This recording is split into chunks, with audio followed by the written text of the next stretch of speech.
CNBC. But it's always unexpected. I'm going to be completely and totally candid with you. I knew this would happen.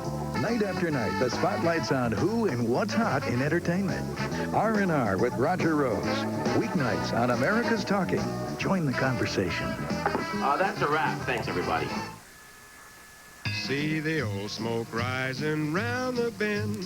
I reckon that she knows she's gonna meet a friend. Folks around these parts get the time of day, from the Atchison, Topeka, and the Santa Fe. Here she comes. Howdy, folks. I'm Tom, and welcome back, everybody. This is the Colorcast now for Thursday night. It's the 1st of December. Christmas month is finally underway here in 1994. Tonight, we welcome my friend and yours, Mr. Bob Newhart, and one of the most brilliant character actors of our age, and a man who was reborn in one of the great characters in the history of late-night television. That'd be Larry Bud Melman. On Late Night with David Letterman over at NBC, Mr. Calvert DeForest is with us tonight to wind up the Colorcast here on CNBC. Speaking of Christmas, you know, I was driving through Beverly Hills today. I took Mother Snyder to lunch today because I'm going to be away from the city for a while, doing some promotional work for CBS, and my friends, the avalanche is about to be unleashed here. I mean, you know, once they gear up this machine, you know, you'll be so sick of me by January, you'll throw up, you know. Anyway, I was thinking today, driving along Santa Monica Boulevard, they're putting up the Christmas crib and the Star of David. And what this does, and you know, this happens in your town too, what this does is this triggers the people at the ACLU and other organizations, which are very well-meaning in terms of protecting our constitutional prerogatives, and they come forward and they say, you can't put that up because it has religious connotation. And, you know, everybody jumps up and down, you know, you can't have the Star of David, you can't have the Christ child, you this, that. And I went through this some years ago on radio with a lot of people who called in and they said, you know, what do you think? And it really seems to me, let's say for a second here that they put up the Christmas display and the Hanukkah display on 3rd Street, okay? If it bothers you so much, take 1st Street for a month. You know, just go around it and don't look at it, for crying out loud. I mean, you know, we have enough in this world that tears us apart from each other, and I can see it coming here in Southern California, and I'm sure it'll happen in your town. You know, there'll be a big brouhaha over a religious display on the holiday. Just take a different street. It's going to be fine. You know, we're going to get through it just fine. Anyway, you know, I was thinking about this this program, which is closing tonight after almost 2 years on CNBC, and I was just thinking, you know, we've had some good times here, my friends. We've you know, refound each other after an absence of some years. You know, I worked on radio for a time, and I did the late night for NBC 20 years ago. And through all the goofiness here of, you know, sending out the mugs and the train clocks and the train doormats and all that, we've really become family here together. And I hope that that will continue here tonight. As a matter of fact, I've saved a segment at the end of this hour for just you and me to chat for a bit on the phones. And I hope it'll carry on when we follow Dave over on CBS starting in January of this year. And before I get to the bulk of tonight's program, you know, I start all of these shows by just bringing you into my life or injecting myself into your life. Let me just share with you some thoughts about the people who've been so good to me here at NBC and CNBC over the years. And, you know, I thank Roger Ailes, the president of CNBC. I mean, geez, Roger and I worked on the Mike Douglas show 30 years ago in Philadelphia. And then we worked together at NBC 10, 12 years ago on The Tomorrow Show, and we worked together here at CNBC, and he's been terrific to me. But the people that I really have to thank, and not to in any way denigrate the contributions that Roger Ailes has made to our efforts here at CNBC, but I'm talking about the people who stood up long before this show went on the air. People like Andy Friendly, who's been my friend for more than 20 years. Mark Rosenwig, who I kid hear about, you know, we're out of gin, you know. By the way, get the picture. If we got it there, get it out here one way. Jeez. And Tom Rogers, who's the president of NBC Cable. These were the people who, from day one, long before this show went on the air, said, geez, you know, let's get Snyder over here to CNBC. We think he'd be a great asset. And I mean, there were people around here who thought I would not be a great asset, and I understand that. Just as I said to Geraldo last night, you know, there are people over at CBS who don't think I'm going to be, and I understand that. But I always bet on me, not the other guy. But I thank Andy and Mark and Dave Zasloff and Tom Rogers. I mean, these guys believed in me long before this show ever went on the air. And I can't thank them enough for putting me here and for allowing what is happening to happen. So thanks, everybody. And for the last time, folks, you know, I was at this party in New York the last time I was there, and here was Mark Rosenwig standing at the bar, you know, and the bartender's looking at Mark. He's saying, "I'm sorry, Mr. Rosenwig." He says, "We're out of gin." This poor guy. What does he have? 1 gin a year or something? His whole family thinks the guy's a drunk on the streets of New York. It's terrible what I do to this man. I will never show it again. Aha. Oh, and then Rosenwig today, he sends me a quart of gin at the house. A gallon of gin. He says, when I come out there, he says, I don't want to run short. I think Mark's got a problem, you know? So thanks to those guys, and really thanks to all of you. I mean, the phone conversations we've had here have been terrific.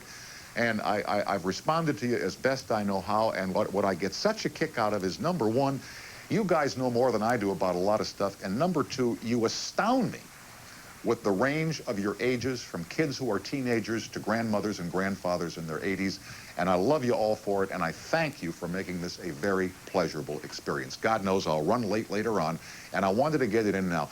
You know, there's an old song that my friend Peter Allen sang. He was a terrific stage performer who worked very, very hard, and he died too soon a couple of years back. But I remember he did a closing song.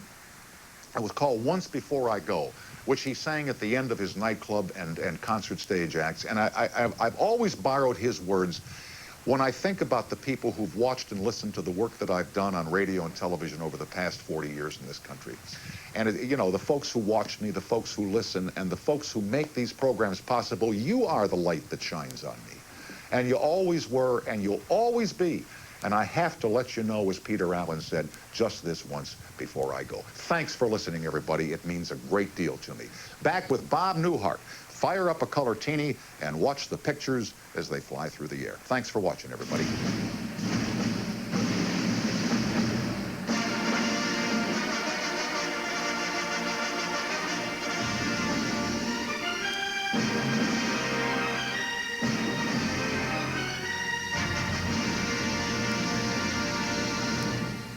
It's 3 a.m., and you've got to get the year's most important contract to your company's biggest client overseas.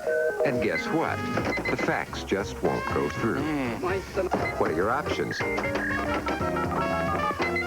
Well, now there's a new option. Call 1-800-THROUGH-FAX, and AT&T's International Fax Service Center will help you solve the problem. Only AT&T guarantees to get your international fax there. AT&Tのファックスサービス。 No matter what it takes. AT&T for the life of your business.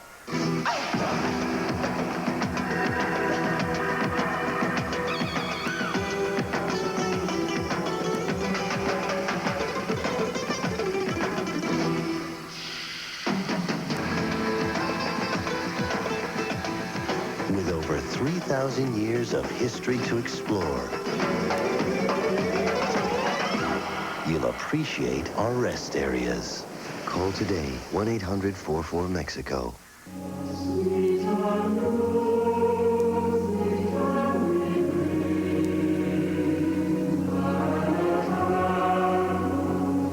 In the years to come, thousands of people will be protected because of a significant innovation from Volvo.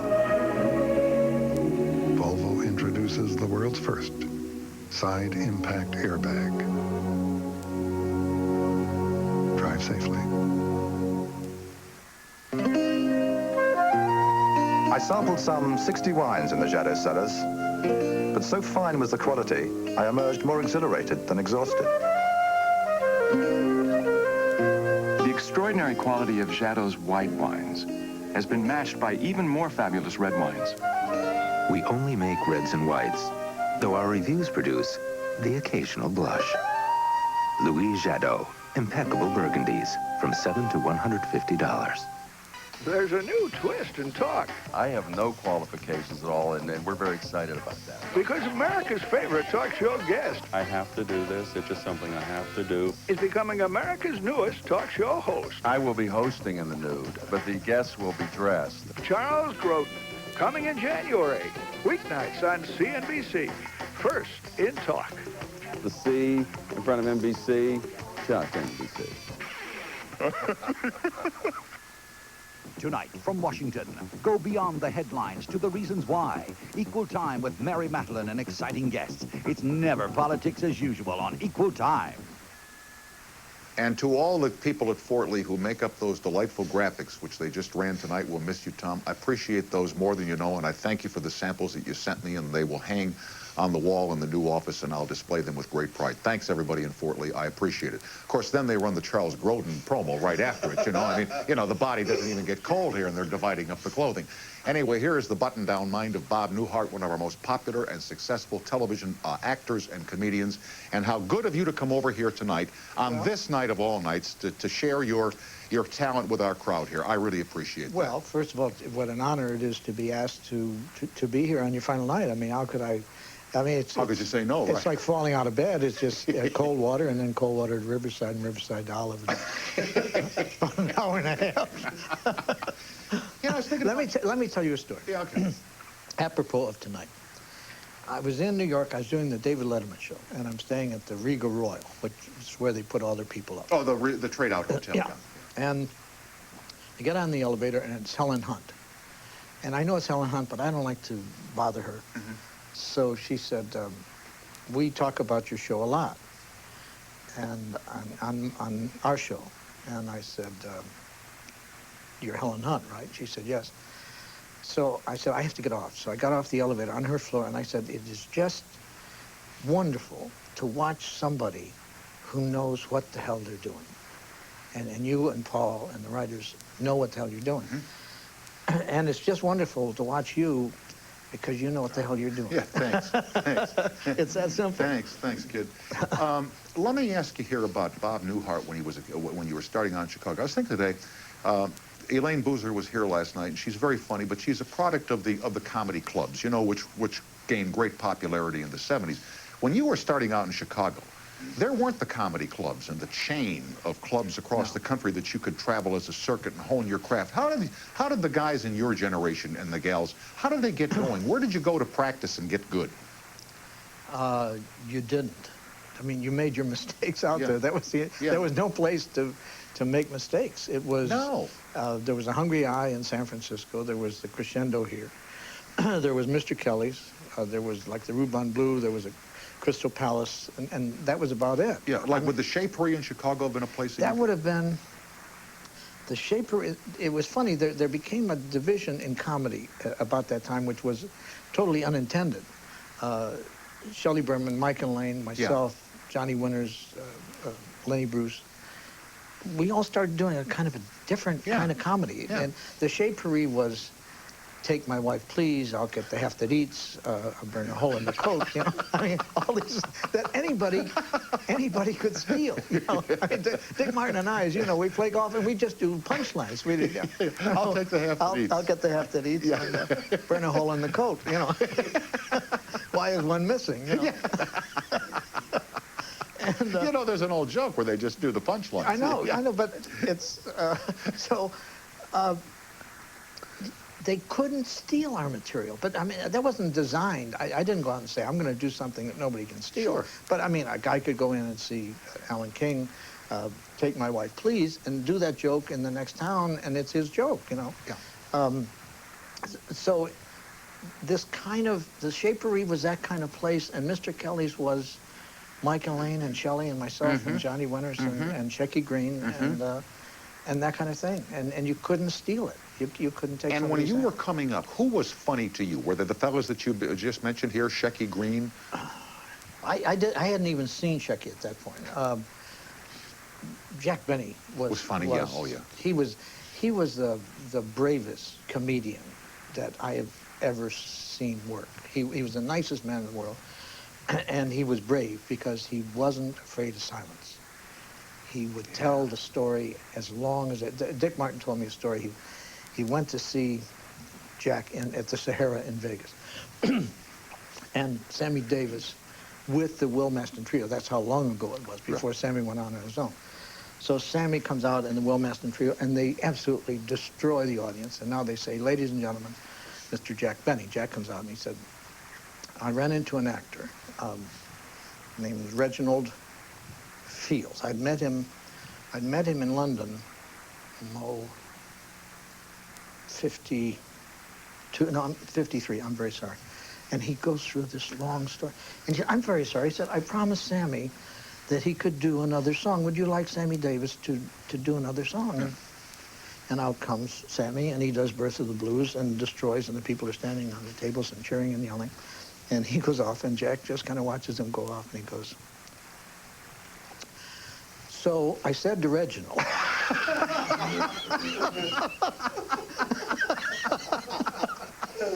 I mean, he had destroyed himself, and he knew he destroyed himself, but he knew the laugh was going to be so big. So yeah, what is it? Patience or confidence? Benny must have had great confidence. He had great. He knew the laugh was there. You know, he didn't worry about, you know, it's how long you want the pants to reach the floor. I mean, that's how long that's how long the story took. And what about Lenny Bruce? He's a very controversial man. You know, some of the younger kids in the crowd might not recall Lenny Bruce, but he was very controversial. Some people said he bordered on being pornographic or blasphemous. Did you find him funny? Oh, yeah. Yeah, I found Lenny very funny. And he dealt in areas that nobody was dealing. He was pushing the envelope, oh, sure. You know. And he would be very mild today, you know, compared to Andrew Dice Clay and some of the others. But he was wonderfully inventive, and again put a stamp on the material that it immediately became a Lenny Bruce piece. Somebody else couldn't. It sounded like Lenny, you know. And then when did the records start for you? How long after you I remember you used to be on with Hef on Playboy After Dark. Oh, they still run them on the Playboy channel. That was a one shot. That was 1958. I was in Chicago. Yeah. And I was doing absolutely nothing. And you know, they still run them now, and of course, all the sideburns. And isn't it funny what we did? I mean, geez, what was wrong with us? It was, a friend of mine in Chicago, you probably knew, Danny Sorkin, was a disc jockey. And he took a liking to me. He thought I was funny. I thought funny.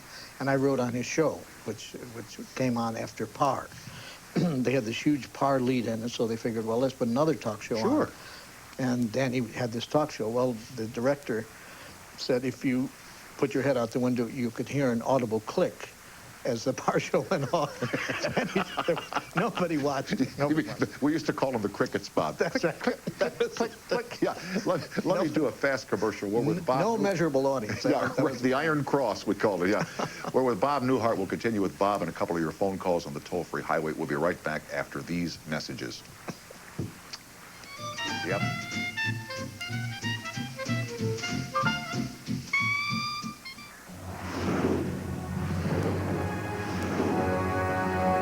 This is CNBC. We could really use a vacation. Where we can live life instead of just watching it.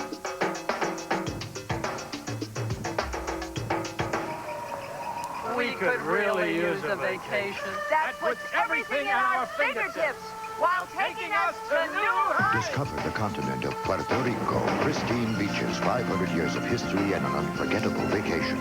Only Puerto Rico puts it all within your reach. The safety and traction of Quattro all-wheel drive. Child seat safety locks. No charge scheduled maintenance. Only one German luxury car offers all this, all at a price that's thousands less than you'd expect. The new Audi A6. Because somebody has to pave the way.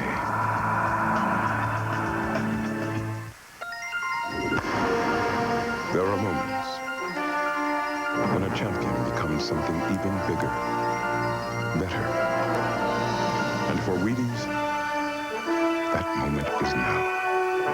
The breakfast of champions tastes better than ever. It's a better toasted wheat taste. A bigger crunch. The new taste of Wheaties. The breakfast of champions just got better. Call for the guide to understanding money and investing. It's free when you subscribe to the Wall Street Journal. Do you know How do you find investment opportunities in emerging markets? What are the risks and rewards of buying stocks on margin? Get the answers, get the guide when you subscribe to the Wall Street Journal. Call now for your free Wall Street Journal guide to understanding money and investing. It focuses on the risks and the rewards of investments so you can make informed choices. Make your money work harder than ever. Call now to get your guide free when you subscribe to the Wall Street Journal, where you'll find information you need to get ahead and stay there. News, insight, and analysis that can affect decisions you make, from world events to issues that mean the world to you. The Wall Street Journal hits home every business day. Get 10 weeks of the Journal for just $36 and the guide to understanding money and investing free with your paid subscription. Call toll-free 800-451-2600. That's 800-451-2600.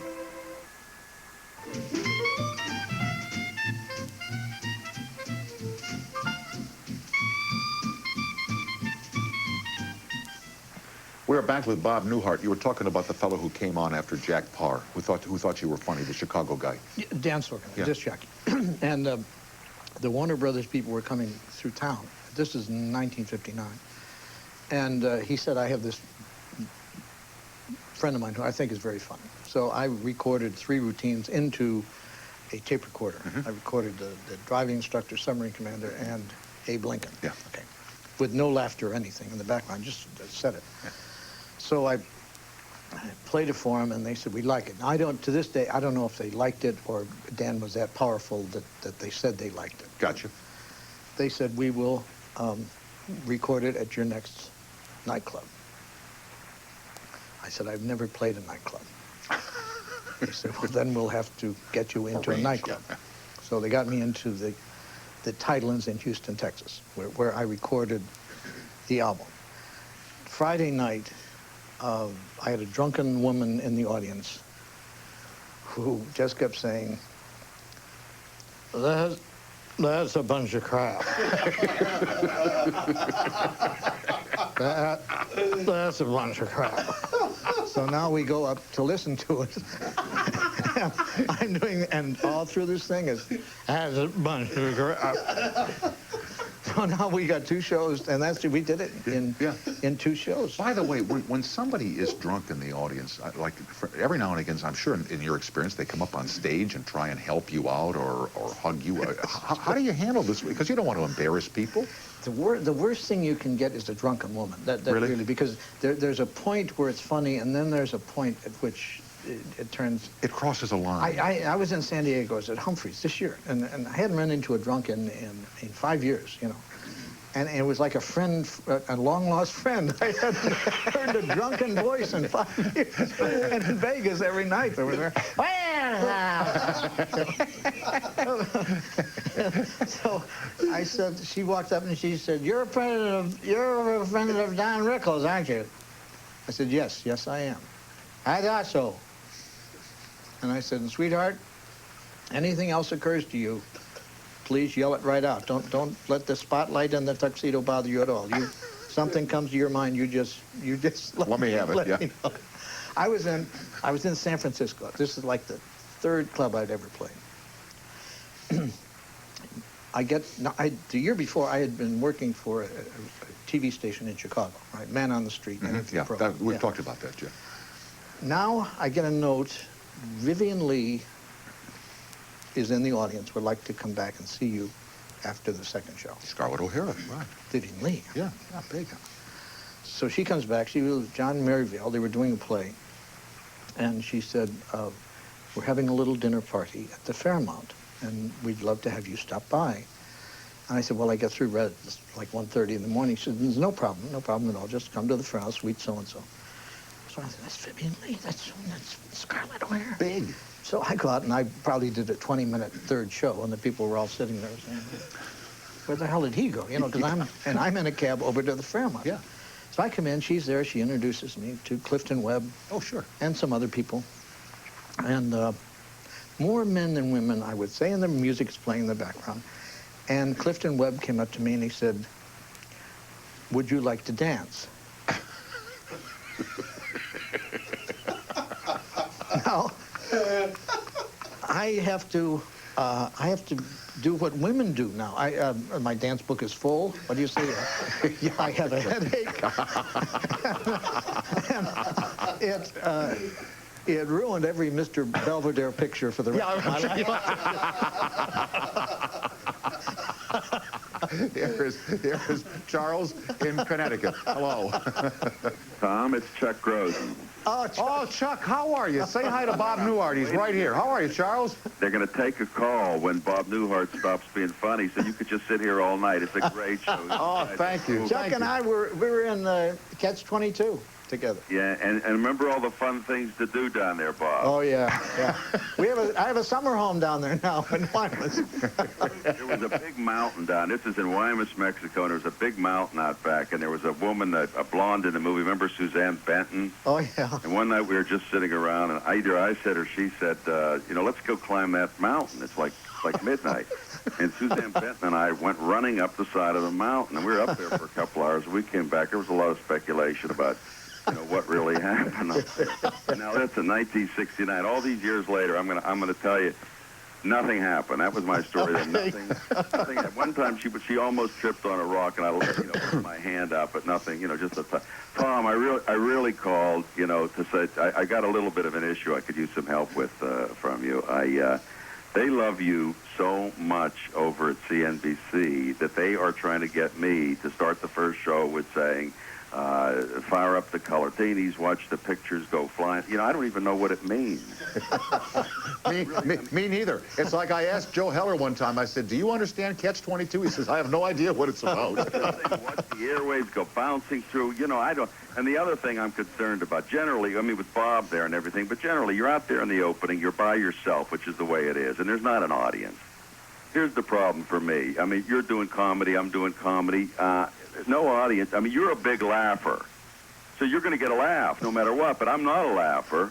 I'm going to do comedy. It's going to be dead silent. We'll talk on Saturday when I see you in New York, okay? I love you, Tom. I love you back, Charles. All best. Happy holidays. Look forward to seeing you in New York on Saturday. Okay, Charles, great choice. By the way, bye, great choice. Thank you. All right. Good night, Charles. Good night, Tom. And good night for NBC News. He will do well at this, I think. Yes, he's a very, very funny man. He thinks funny, and yeah. Anyway, it's a joy to see you here tonight. They should have shot the behind the scenes of Catch-22 and released it instead. I'll bet that would have been something. It was incredible. Huh? Yeah. No, I remember reading the book the first time. I said, "What the hell is this guy trying to tell me?" I couldn't get it, and I was interviewing Heller. I said, "Joe," he says, "Don't worry, nobody gets it." That's why they keep reading it over and over again. Best holiday season to you, my friend, and thanks for coming by tonight. I am honored to be here. Okay, we're honored to have you here, Mr. Bob Newhart, folks. We'll be right back here with Calvert DeForest. So stay tuned. We'll be right back after these messages. I'm Tom, and I'm paid to tell you, and I'm proud to tell you, you're watching CNBC Cable.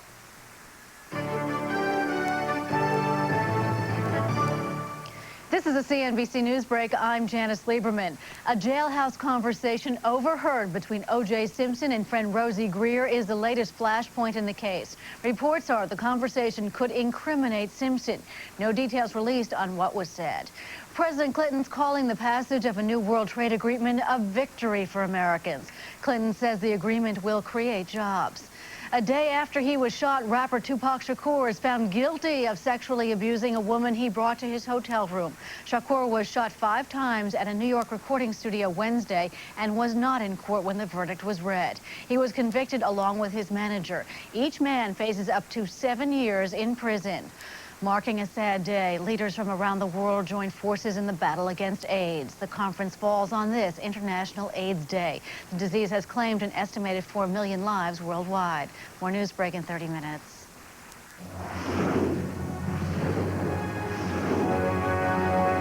This is CNBC.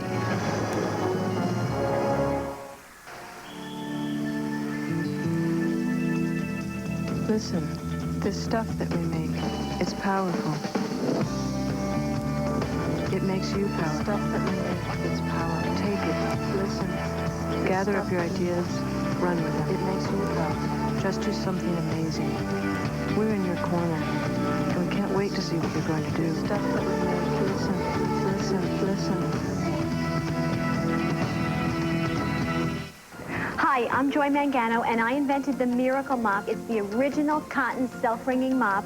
Therefore, the most absorbent. It will clean that mess again and again and again. And I'm Jane Rudolph Tracy, host on QVC, where we have sold over 300,000 mops to people all across the country, just like you. In fact, let's hear from some of them. Hi, you're on the air. I love your mop. It's been a lifesaver. This mop is wonderful. I would tell anybody to buy it. You can take it into the bathtub, up the shower stall, behind the commode. And after all that messy cleaning, this is the only mop of its kind. You're so smart that you can put into the washing machine with bleach, and it comes out germ-free. I can't say enough about them. They're wonderful. It cuts my time in half. And if you call right now, you'll also get a tube of Simple Green. Why don't you give us a call? Our operators are standing by. Have your credit card ready and call 1-800-500-0589. The original Miracle Mop is guaranteed to be the last mop you'll ever have to buy. Call 1-800-500-0589. Call now.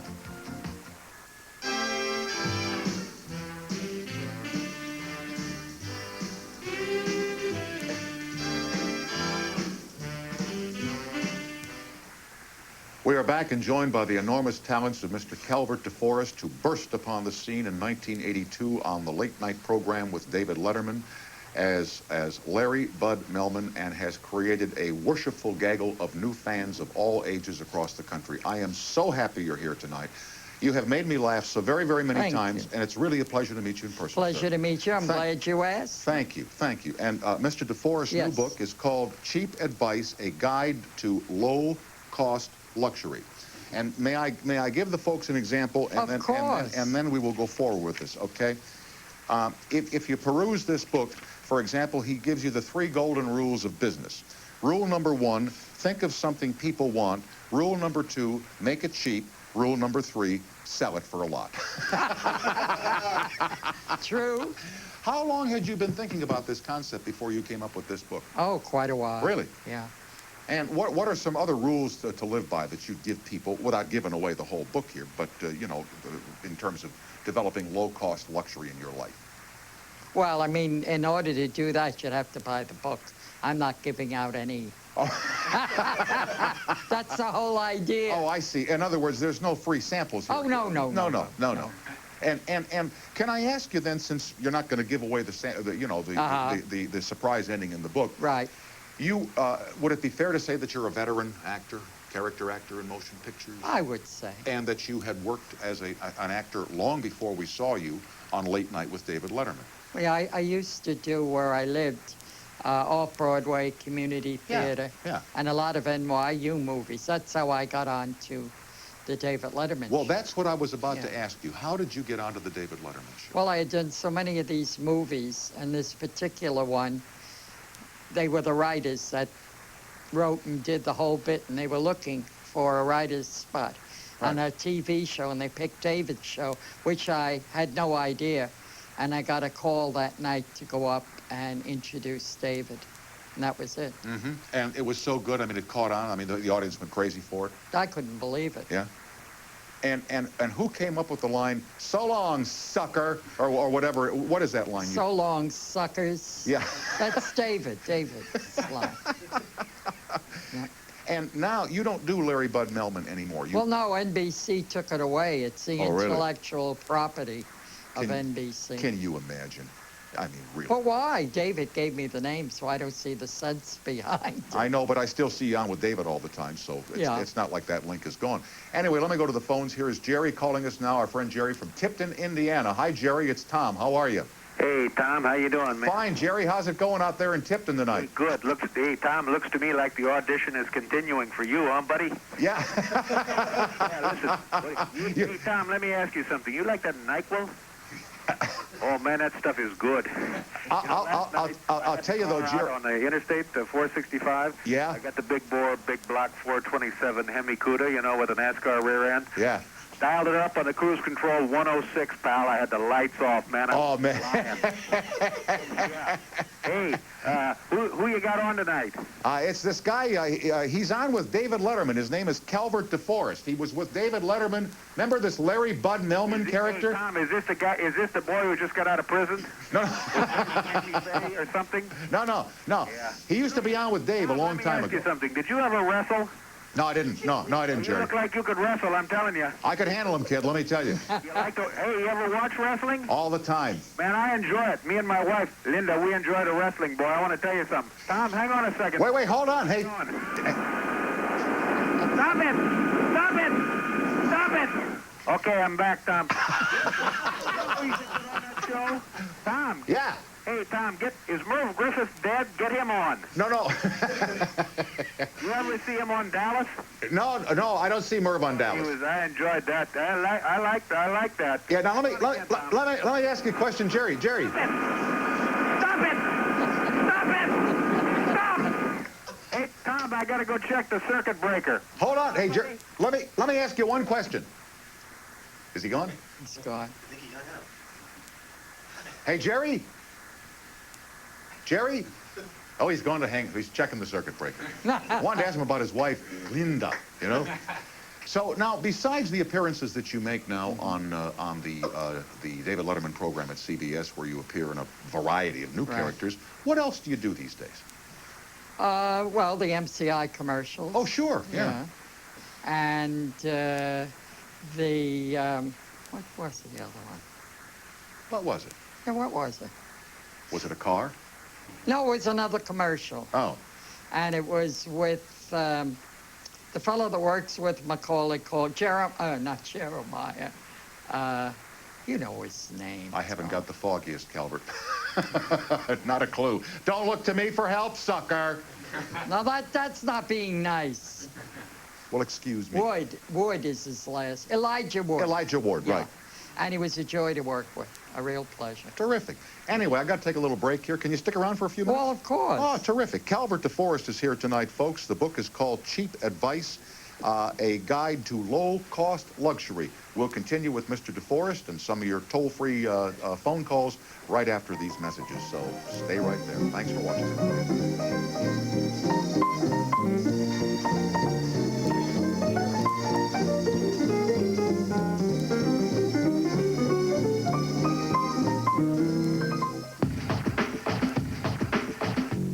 Never see eye to eye. So what if I don't like to try new things? I like to be different. I don't see the world in black and white like he does. I told her to get an anti-theft device for her car. I said get the club. I told him I wanted something more colorful, so I got this. She just does not listen.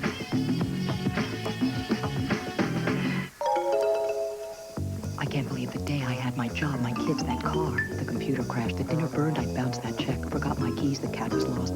I had to find a way to tell my boss his boss's boss was mad. And there's that present I had to get for the bridal shower. When you have problems falling asleep, try Unisom Sleep Gels. They're maximum strength with a special liquid center, so they'll help you fall asleep fast and wake up refreshed. Gotta get some sleep tonight. I gotta be my best. I'm glad I took my Unisom. Try Unisom Sleep Gels and get to sleep fast. So, Mr. Rosette, what you doing?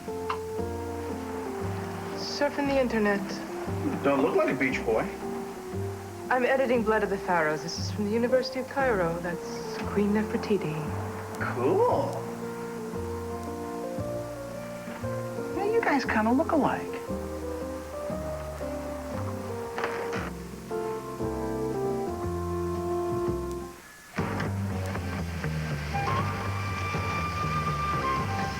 It has numerous refinements that reduce wear and tear on moving parts. Your hands, back, and eyes, to name a few.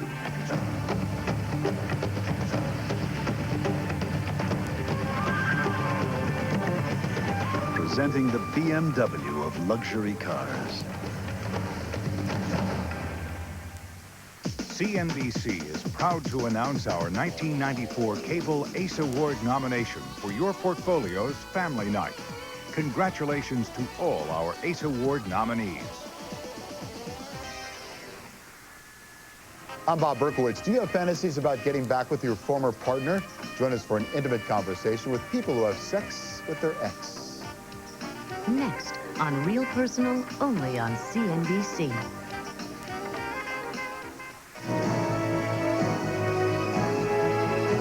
You're watching CNBC. home of the Talk All-Stars. Music Express, voted #1 by the National Limousine Association, has offices in Los Angeles and the East Coast. Music Express can handle your corporate limousine needs anywhere in the U.S. and worldwide. We are back with Calvert DeForest, who is the author of Cheap Advice, A Guide to Low-Cost Luxury. Now, this is the first book in a series, or is this it? I think there might be a follow-up. Yeah. Well, we'll see. Yeah, hoping. Yeah. Here is Dolores joining us on the toll-free line from Augusta, Georgia. Hello.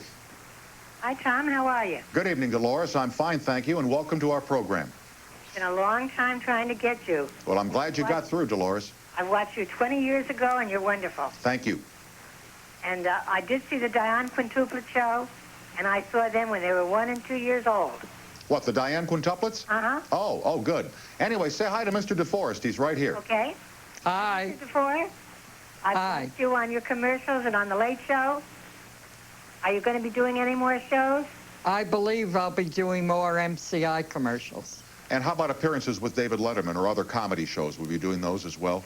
Well, with David Letterman, I hope some other comedy shows come up. It's in the lap of the gods. Yeah. How else can we help you, Dolores? Okay, I want to ask you one other thing. Go ahead. My mother taught you 2 songs, and I knew the songs at the time, but I can't remember them. I'm sure you do. And what are the songs? Yeah. There were 2 songs your mother taught you. You said this about a week ago. Oh, man. And they were old songs. Oh, yeah. One was something to do with Thanksgiving, where the turkey won't have a smile on his face upon Thanksgiving Day, but I can't remember it to save my soul. I can't either. And the other one was the tell me the tales that to me were so dear, long ago. Yeah. Yeah, I knew that too. Yeah. And I'm a 72-year-old grandma, Okay. and I think you're wonderful. Thank you very much, Dolores. I hope to see you over at CBS in January. What about your musical mats? Do you have any more? Any more what? Musical mats. The train mats. No, we don't, but I'll send you a copy of Calvert DeForest's book. I have an extra copy, and with his permission, I will send it to you as a present. May I do that? Certainly. Huh? Would you sign it as well as he? Of course we will. Thank you very much. You're very welcome, Dolores. Night. Goodbye now. See, it's a little boutique here. We're like Sears Roebuck on a smaller scale.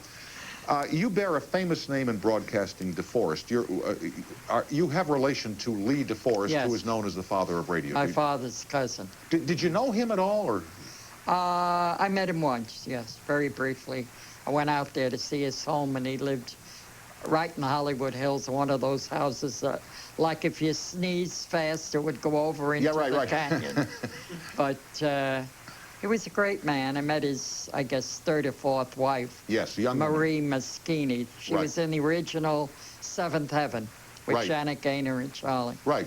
And when my father passed away, he sent a letter of condolence to being that he was a DeForest. Sure. So that was nice to hear. Very nice. Here is Patty in Sacramento, California. Hello. Hi, Tom. Good evening, Patty. How are you? I'm well, thanks. Hope you are. Oh, I am terrific. Good. I have a question to ask you. Go ahead. 2 questions, actually. One for you and one for DeForest. Okay. My first question, at the end of the evening, when you say your salutations, you mentioned to have a safe drive home. May I ask where we're watching the shows that we would need to have a safe drive home? It's taken you this long to figure it out, huh, folks? I've been trying to get through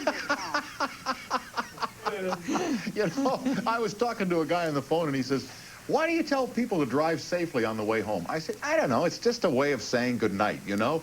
It's like when I did radio years ago, I would finish up at 1 o'clock in the morning, and I would always say, 'Sleep tight, America.' So one night a guy called me, and he said, 'Why would you tell people to get drunk before they go to bed at night? Like sleep tight, like get tight.' Well, it's from the old days on the ships when people used to sleep in hammocks. Sleep tight was to make sure the ropes were tight so you didn't fall out of the hammock as the boat listed back and forth. Patty, it's just my little way. It's a little signature way of saying it's stupid, Patty, is what it is. But it's your signature. Okay. Now, for Mr. DeForest, if you had a question for him. I wanted to find out, will he be doing many shows with you when you move to CBS on the late night show? And congratulations. Thanks. Miss you very much because my husband and myself have watched you for years and just think you're the greatest. Thank you. And you're asking him if he'll be on our show? Uh-huh. To visit with you once in a while. I'd love it. You see, there might be a little problem, though, because if David Letterman would really have first call on your services, I would think.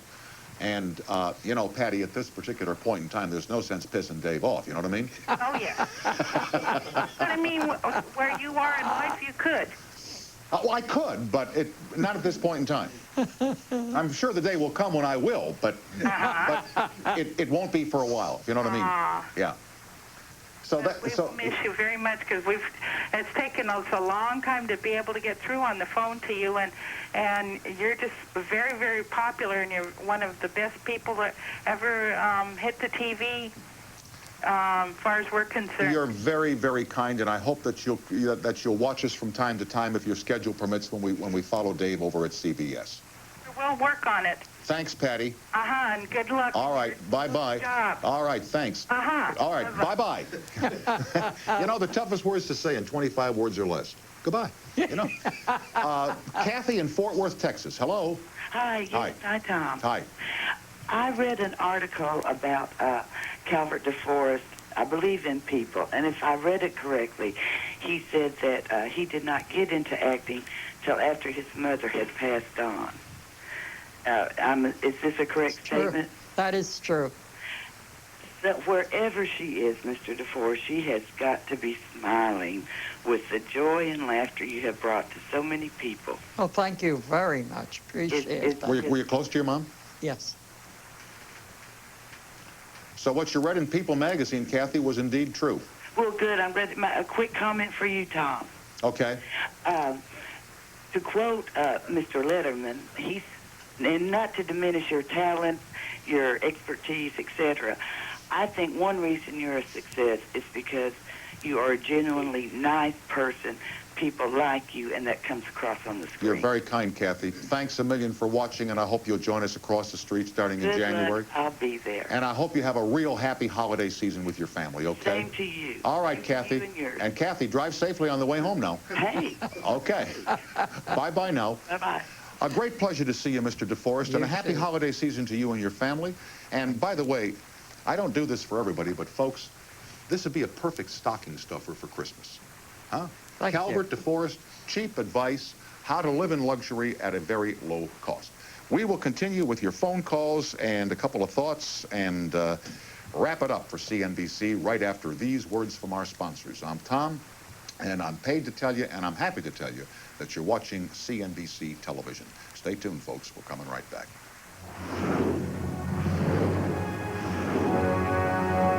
This is CNBC.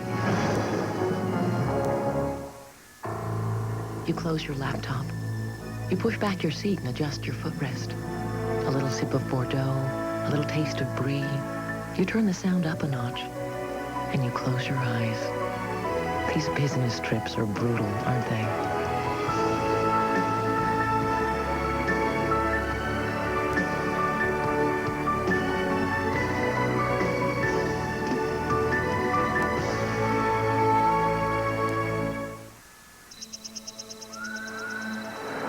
The safety and traction of Quattro all-wheel drive. Child seat safety locks. No charge scheduled maintenance. Only one German luxury car offers all this, all at a price that's thousands less than you'd expect. The new Audi A6. Because somebody has to pave the way. Boy, first facts. What do you make of that? Was gibt es hier? With CD-ROM, Message Center, integrated television, and speakerphone, the compact Presario is powerful enough to run a small business. Hello? Hi, Adam. It's Mom. Where's Dad? He's watching TV. And simple enough to expand a child's horizons. What are you doing? Trying to fax. Oh, really? Hey, MCI customers. Now MCI advertises 40% savings with Friends and Family 2 Basic, but the average savings on your MCI bill is only 13%. Must be MCI math again. Look at your bill.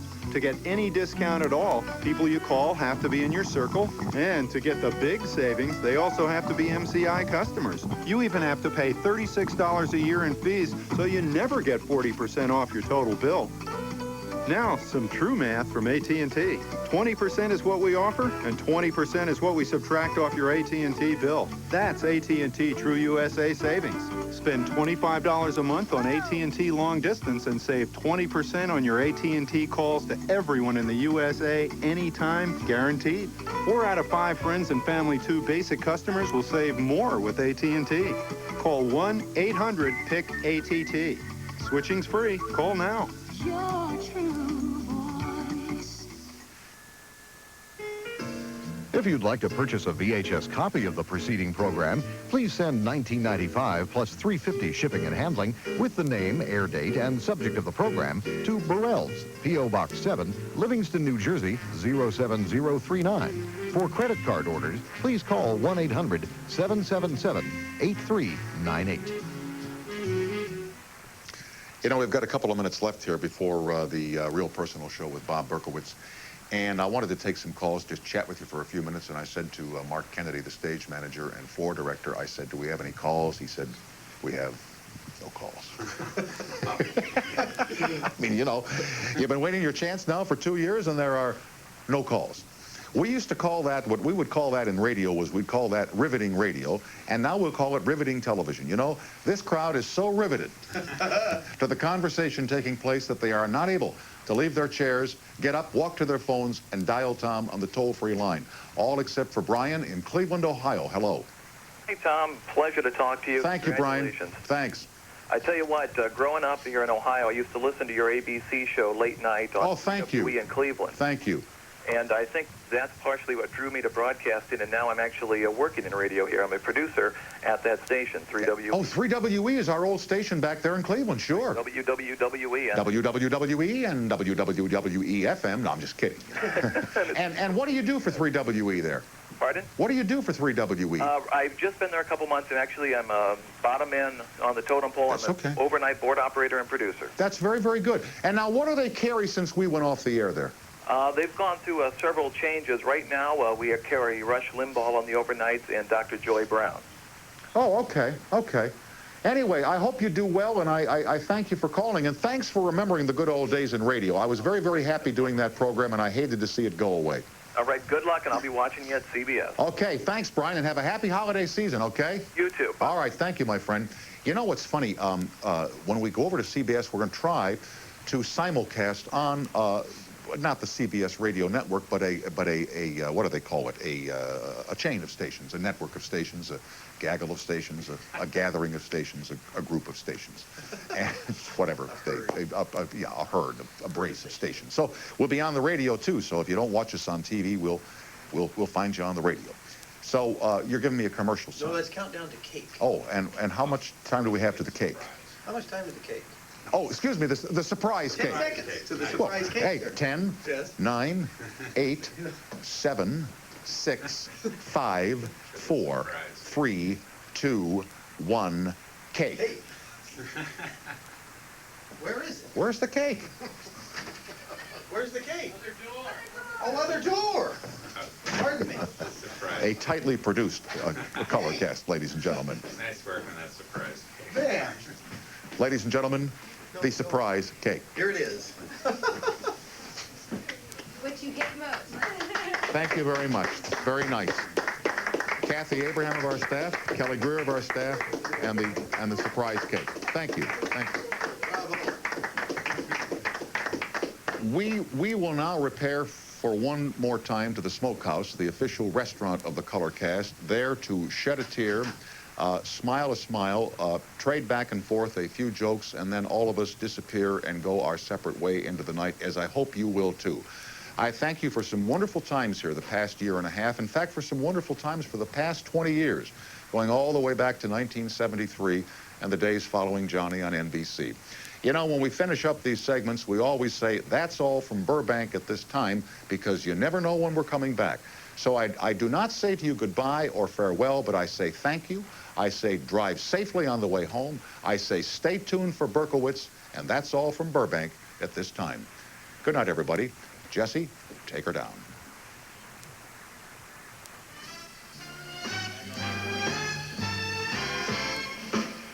Good evening, everybody. T.S. with you here on the Monday night television program. It's the 25th of January, 1993.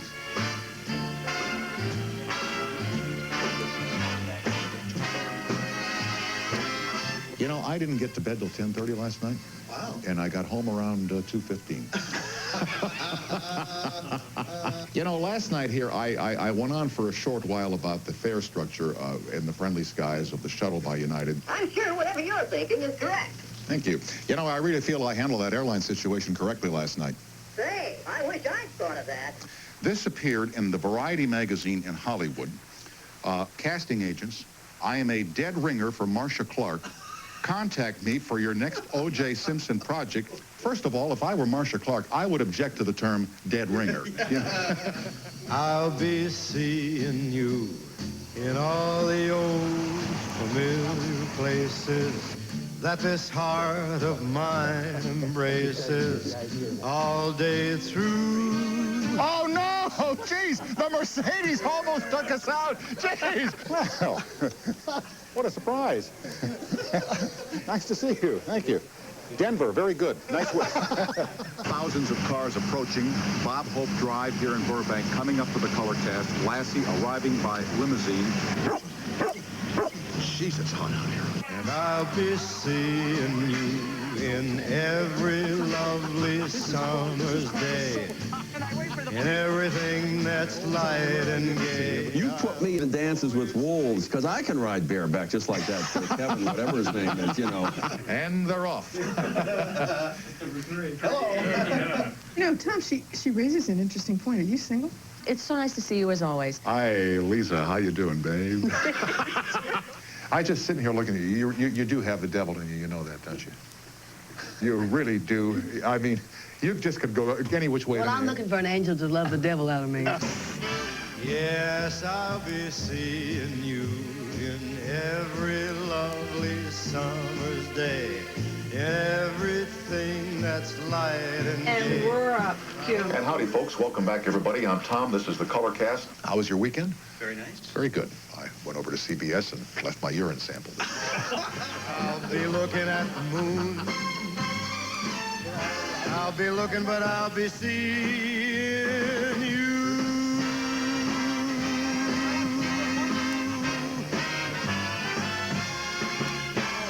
So long for a while. That's all the songs for a while. So long. That's because Mr. Tommy knew what he was doing.